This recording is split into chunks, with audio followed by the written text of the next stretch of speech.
Hi friends, welcome to crazy Samhita. ఇక్కడ మేము పోహా చేస్తున్నామండి, మహారాష్ట్ర స్పెషల్.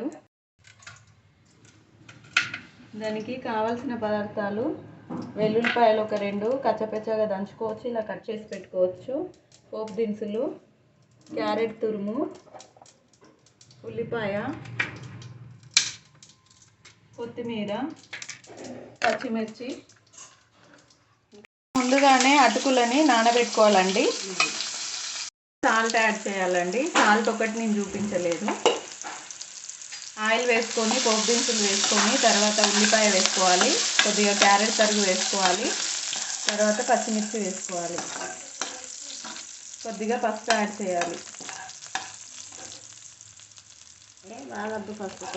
వేసినవానే మరి ఎందుకు వచ్చింది పసుపు కలర్? నాకేమేకా ఇలా ఉంది అది.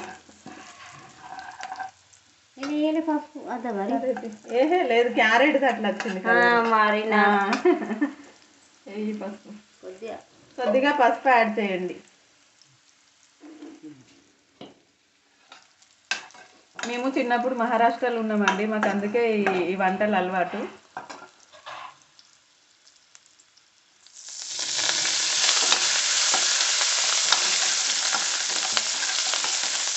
ఇదే కొద్ది కొద్దిగా ఒక్కొక్కరికి ఒక్కొక్క వంట.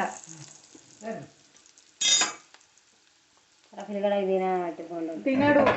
తినడా? ఆహా, ఎక్కువ వేసినా తినడాడు, కొద్దిగానే కాదు.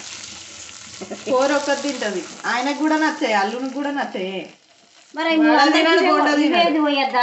అందరికి ఇవే అంటే మీరు లేచినోళ్ళే పోతామయ్యే, అది చెప్పని అవుతుంది అనుకున్నా. 6కి పోతాను లేడా అని లేచినోళ్ళే 6 గంటలకే పోతా అన్నాడు. అంటే ఇక చెప్పని ఆలుగడ్డ ఫ్రై చేసినాం, అది ఆడికి మాడనే మాడింది. అంటే గీకి అండి అవి కోసి అదే పొట్టు గీకి కదా, పొట్టు గీకి కోసి ఇట్లా ఫ్రై చేస్తుంటే ఈ గడ్డ అలానే పెట్టింది అమ్మ. కాలుతుందని ఇంకా తెరిసే పక్కకి పెట్టేసరికి ఇది మాడిపోయింది. కొంచెం మాడింది. కూరగాయలే తింటారో లేదో, మాడి వాసన వచ్చిందని. డాడీ కొంటుందే కదా, బాగా మాడలే.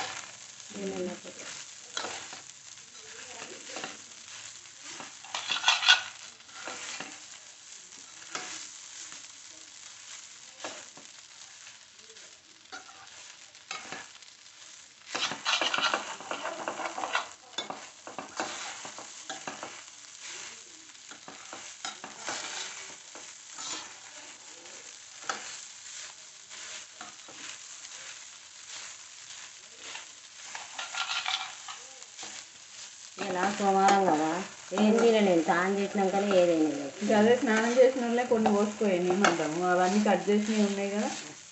సరేనా? ఇలా పల్లీలు వేసుకున్నాను, మంచిగా ఉంది. మర్చిపోయినా, మళ్ళీ వేసేదాన్ని వేద్దాం. Poha ready friends.